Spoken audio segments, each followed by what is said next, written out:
battle your internal dialogue? You know that never-ending stream of thoughts and ideas that run through your mind and maybe feel like they beat yourself up or cause a lot of self-pity or questioning yourself or judging yourself all the time? Did you know that you actually have the option to opt out of that conversation with yourself? Many of us aren't even aware of this going through our minds until somebody else points it out, but I guarantee you, your horse never misses it. Your horses are gonna pick up on the negative energy that you project from your unmanaged thoughts. It's so easy to use our time at the barn as kind of a therapeutic time for us and a getaway from the rest of the world. And this, of course, is not a negative, but have you gone back and thought about how you've consistently presented yourself to your horse over time?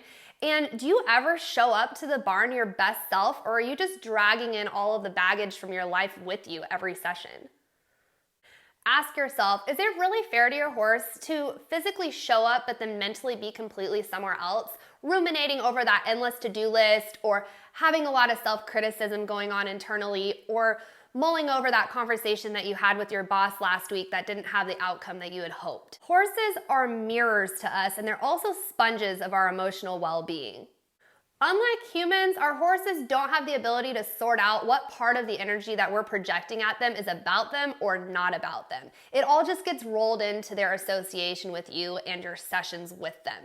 They also don't have the ability to take it personally, which is great, but they also don't have the ability to brush it off. They're just gonna internalize it or act up in some way. How you show up over time for your horse becomes partly the cause of how they respond to you, and it definitely becomes how they feel about you and associate their time with you. Eventually, if you're not careful, you may inadvertently cause your horse to feel emotionally braced, guarded, or even fearful around you because you're not mentally showing up as your best self. So what can we do to get a handle on this internal dialogue and change how we're projecting ourselves to our horses? The first step is awareness. You can't change anything unless you're aware of it. So that's part of my objective in this video, is just to start making you aware of your thoughts. Become a passive observer of your thought process. And remember, when we're trying to work through judgmental thoughts, we can't judge ourselves for having the judgmental thought, because now we're creating more judgment in the process. So it's important to be a passive observer, just kind of be like, oh, that's interesting. Why did I think that?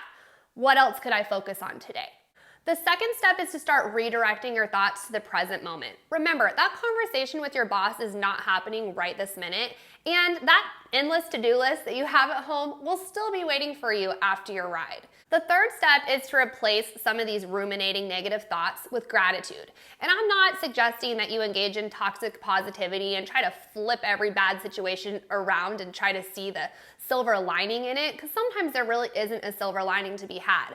But I guarantee you that if everything seems like it's going wrong in your life, there probably are a couple of key things that are actually going well.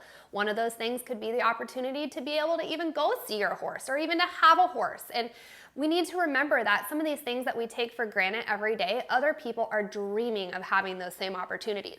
So that can be a great place to find some gratitude and to ground yourself. A truly grateful person is a joy to be around, and your horse will feel that same magnetic draw to your energy as well. Remember, change takes practice, and it doesn't happen overnight. When you do get it right, however, your horse will let you know, so be on the lookout for that. But most importantly, remember to be kind and patient with yourself during this process. The only person expecting perfection from you is you. Your horse, all they want is to feel connected, share space with you, and enjoy their day together.